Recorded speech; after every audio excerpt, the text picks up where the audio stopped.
shit. These niggas been hating, get hit with a full clip. They say they don't like me, they want me to hit them with something so shiesty. I said it so nicely, they don't understand why my chain is so icy. Now talk to me nice, they calling my phone saying talk to me nice. Hold on, wait. Then I hit on my jeweler. The Yankees have now scratched off 7 in a row and start off the most important stretch of the season on a sweep. What's going on, guys? It's the king of 161st Street. I'm back with another video, and the Yankees just keep on rolling. I'm here to recap everything that happened over this last Rays series. Before we start, leave a like down below. Hit that subscribe button. I'm on my way to 1,000 subs for the postseason. We're at a quarter of that now, and I totally appreciate that. But let's keep it going. By All-Star break, let's get up to 500. Let's try it. I mean, it took me like 5 years to get to 260. I don't care. Get 240 more.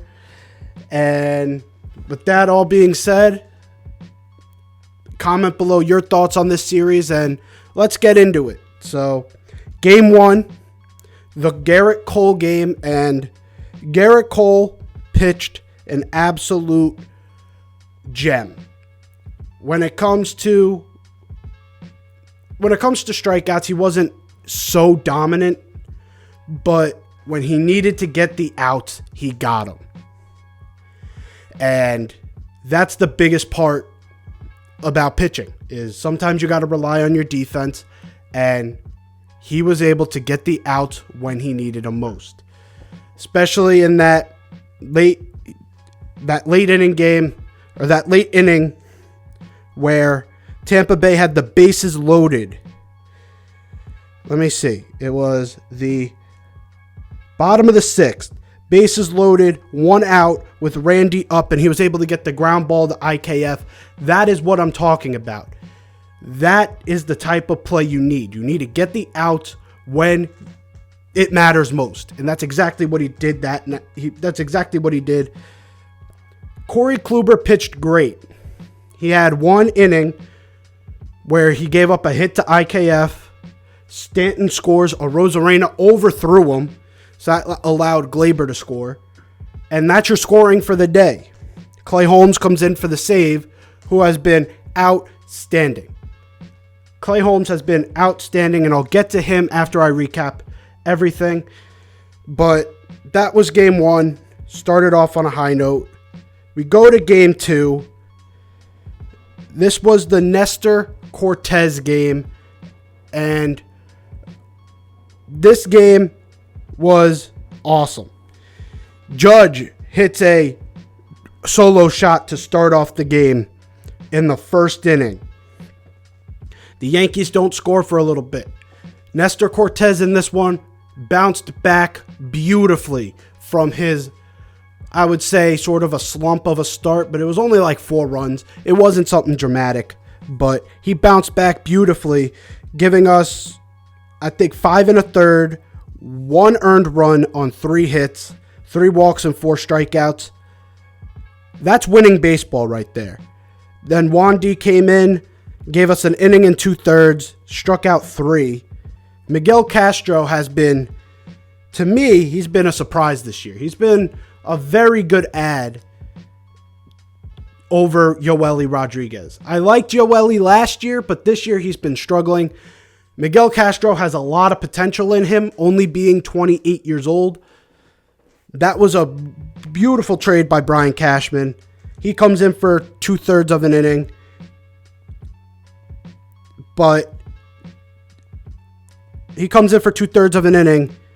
struggled a little bit, gave up 2 runs on a hit. So, not his best outing, but I still believe he has been a very big surprise for us. You brought in, and then that's when the whole debacle of the, can I bring in Lucas Litke for G-Man Choi? That situation was weird. Look, I think that move that Aaron Boone made, the to try and get Lucas Licky in, to me it showed that he's finally learning. He's learning you can't just keep these guys out there while they're struggling. Because Miguel Castro, although I said all those nice things, he was struggling out there today. I just wanted to remind you guys, he has been a pleasant surprise. But he was struggling that night. And Aaron Boone finally is starting to realize we cannot fuck around here. We cannot sit there and say, well, he'll get it back together. This is his inning. No. Get the matchups right. And yes, this time it did not work out. But he made the right decision. And so that's why I am giving him the credit for that move. Even though Lucas Licky, not my favorite pitcher in the world, he gives up the hit. Those runs go on to Castro's record, obviously. But the real savior of the day, this man always has a week. It's always 1 week where he makes me eat shit. And it's Kyle Higashioka. Had 2 home runs in the series against Chicago. Again, one of them was against a position player. Take it with a grain of salt. The next, now he's up to like 3 or 4 home runs. And now it's starting to look like he's heating up with the bat. Today, his home run, or that day, his home run was huge. That was the biggest home run. He had IKF and Donaldson on, and he hit a home run. And that's when they intentionally walked IKF to get to Higashioka. That is ultimate disrespect, especially because in the National League, it's way more common before the universal DH, because the 8-hole hitter usually is a competent hitter, and then it would come to the pitcher. So you would just intentionally walk the 8 guy to get to the pitcher. In the American League, it's just a sign of disrespect. I would rather face Higashioka because he sucks over IKF, who doesn't fully suck. And Kyle Higashioka basically gave Kevin Cash a big fuck you. So I'll give him his credit. He did have a really good series.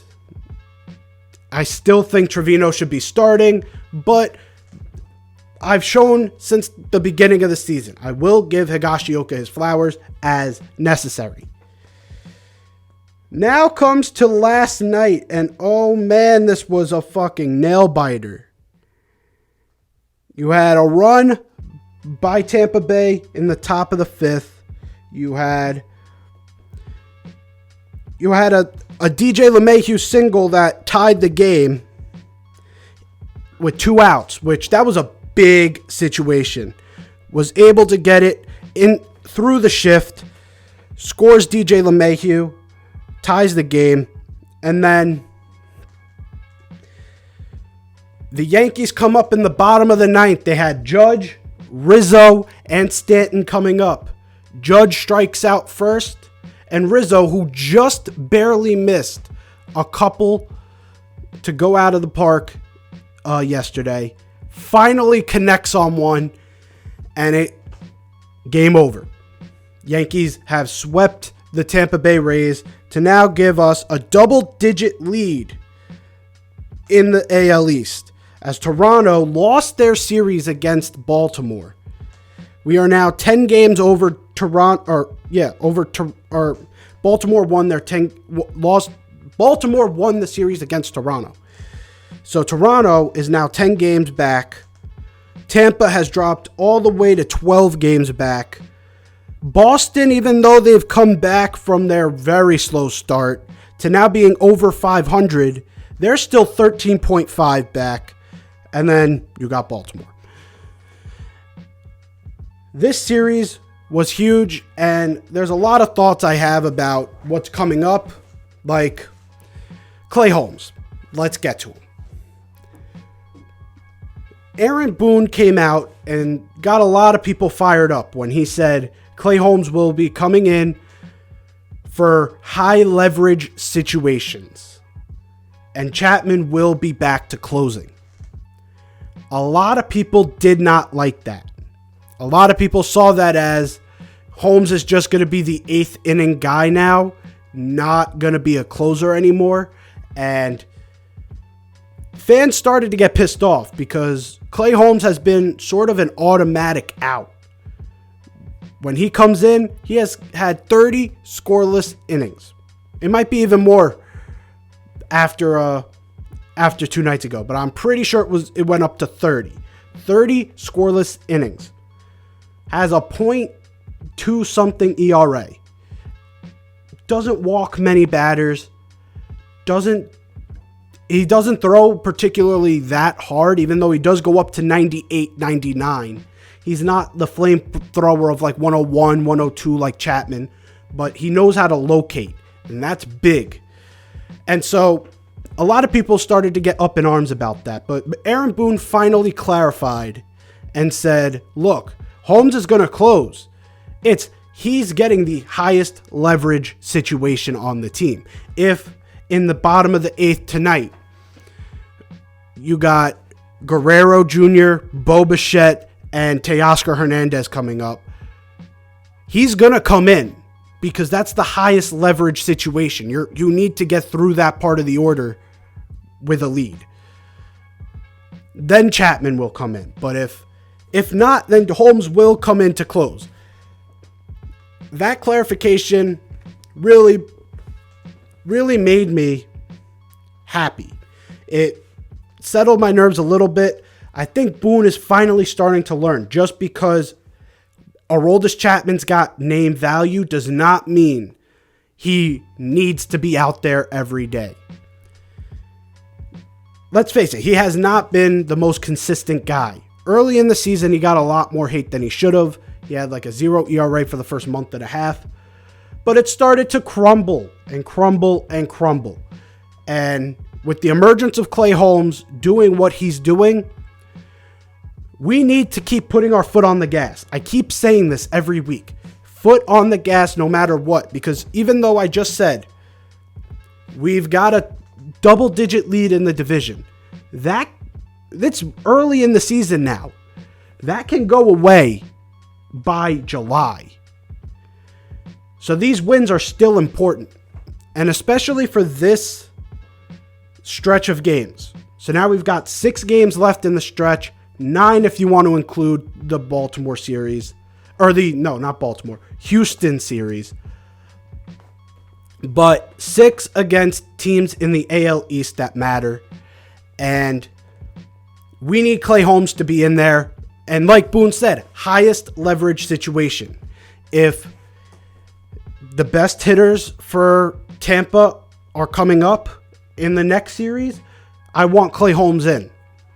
Simple as that. So I'm happy Aaron Boone clarified that. Aaron Judge still performing at top level. The at-bat he had last night, or a couple nights ago, to get that home run, that was pretty crazy because he spit on a few really good pitches and then hit a curveball that was up and in and was able to hit a curveball the other way for a home run. That is not normal. That takes incredible skill. So I just wanted to highlight that real quick. Aaron Judge, still MVP caliber. Anthony Rizzo starting to pick it up. Last night, he had a couple balls that should have, like, it looked like it was going to go out, and it missed by like 5 feet. And you're like, fuck. But then finally made up for it. He's starting to pick it up a little bit. This team is starting to form into a juggernaut, because you hear it all the time. You never want everyone hot at once. You always want there to be hot streaks going on at different points so that there's always someone hot in the lineup. Because if everyone goes hot at the same time, that means everyone's going cold at the same time. You want 3 guys in the lineup hot, 3 guys in the lineup to just be normal. Then again, 3 guys in the lineup that are hot, 3 guys. If your season starts to work out like that, that's when you get the juggernaut of the New York Yankees right now. And doesn't show any signs of them looking back. But this is a huge series against Toronto coming up. They're coming off of a loss in a series to Baltimore. So yes, we're coming into a team that's not particularly hot, but they are hungry now. If you lose a series to Baltimore, you are looking for vengeance. So the Yankees got to work with that. Plus, they're in Toronto. So hopefully all works out. We win the series this weekend. I'll be back Monday to break that down. But if you enjoyed this video, leave a like down below because that really helps the channel. If you're new here, hit that sub button. I'm on my way to 1,000 subs before the postseason. I need your help to get there. So please help out the channel by hitting that sub button and comment below. What did you think of this Tampa series? Anything good from the series you took away? Any concerns you have? No matter what you think, let me know down below. And I'll catch you guys on Monday with the next video. Peace.